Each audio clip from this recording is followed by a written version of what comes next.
How should you be spending your time on the rowing machine? Should it be with long volume sessions at lower intensity, or should it be in short, sprinty, high intensity sessions? We're going to answer that today. Let's get into it. If this is your first time here, welcome. I'm Shane Farmer. This is Dark Horse, where you build the life that you want to live, and we just happen to use rowing to get you there. And this is our new series, Top Rowing Questions, answered by a rowing coach. Okay, so let's go to the question.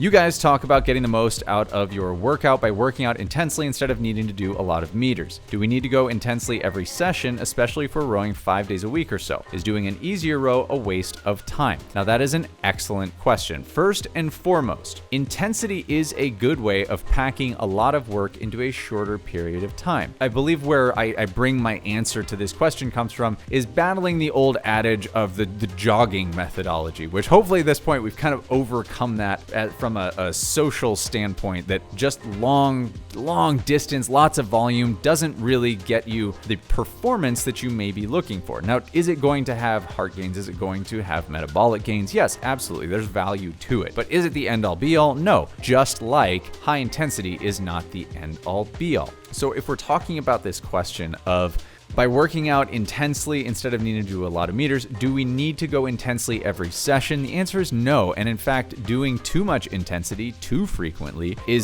can be quite detrimental, because at a certain point, your body needs to be able to recover from that intensity. And therein lies the value of adding in the medium and the long range sessions, similarly like we talked about in that other video. So if we're talking about 5 days a week, let's use a 5-day workout week. Number one, the thing you have to determine is your priority. What's the actual priority of the workout that you're trying to come up with? Are you in a place where you want to rip out a 2,000 meter piece? I would consider that a short, intense distance on the rowing machine. So we would consider that a sprint for the purposes of this discussion. So are you trying to maximize your 2,000 meter? Or are you trying to maximize your 5,000 meter? That would be a mid-range. Or your 10,000 meter. These are all standard rowing distances, by the way, if you didn't know that. If that's the case, and you are trying to improve at a 2K, let's say that's the example. If you're trying to improve at a 2K, you can look at this a couple different ways, but generally the way that I'm going to see this is that with a 5-day week, I want to be spending 3 days a week in which I'm getting close to that same volume stimulus that's coming from that 2,000 meter, and then slightly more. I don't really want to be working much under it. You can be doing things like multiple 2,000 meter pieces, but that starts to get pretty aerobic depending on how much rest you use. So when it comes to designing something like the intensity stuff, if a 2,000 meter is your goal and you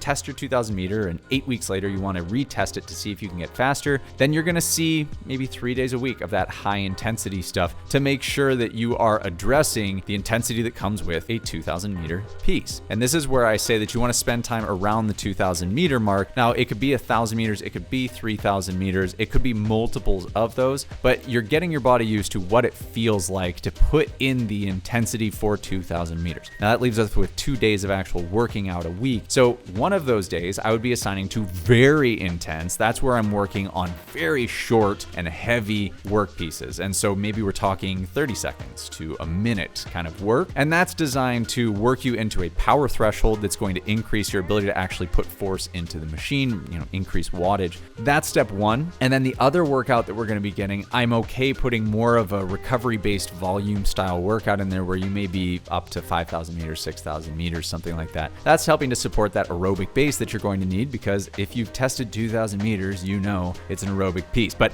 that aside, we're just saying that is the way that I would look at structuring a 2,000 meters. So in reference to this question, if we're saying 5 days a week, do we need to be spending all of our workouts in intensity? The answer is no. In a 2,000 meter program, are we going to spend the majority? Yes. But if we're doing a 10,000 meter program, then guess what? You're going to spend a lot of time at that volume. And maybe in that instance, having a lot of volume on your plate as far as your training program goes is going to be okay. Now, do you need to still push the threshold of what that volume means? Yes. And this is something where if you're doing low intensity, high volume, please make sure that you are still addressing a level of intensity relative to the distance that you're doing from time to time. Now, sitting on the machine and just mindlessly spinning, is there going to be benefit? Yes, as I mentioned already. But the thing that is going to help you is making sure that at times you push the needle. You gotta rev up the the engine every once in a while, because there are so many different ways in which the human body works, so many different energy systems and ways that we burn calories and ways that we use oxygen. The body's this amazing thing, and it's not just this singular track that it's always working on. And so challenging these systems, and funny, if you go to the comments, actually, let's populate some of those comments here.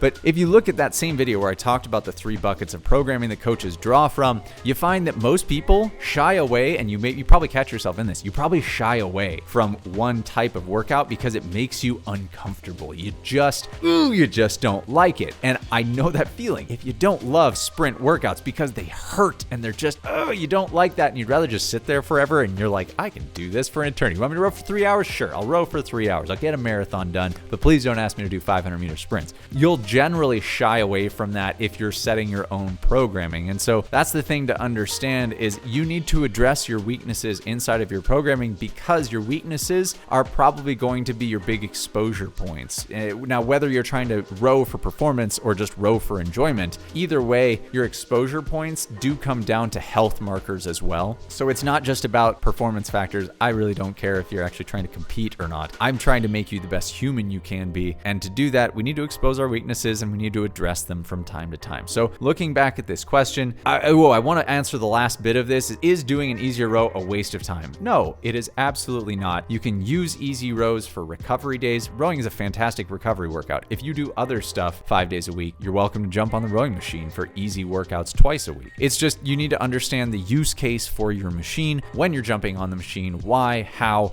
when to use it. So to answer the question, is doing an easy row a waste of time? It's not. It is absolutely not. Just make sure that it's not the only thing you do, just like I wouldn't ask you to do all intensity-based workouts. So if you want your questions answered, I go directly to the Crew. That is our online community, and that is where I am pulling all these questions from. So if you want to have your questions answered directly by me, then make sure you join the Crew. Link is in the description below, and give you the best possible answers I can as a rowing coach for your rowing questions. So being that this is a new series, I want to hear your thoughts. Drop it in the comments below. So if you loved this and you want to learn more, make sure that you hit that subscribe button and the bell next to it so you get alerted when I come out with another one of these humdingers. And then make sure that you follow this playlist, which is just going to be created with this video. But after this, there will be more videos in there all about the internet's most asked rowing questions.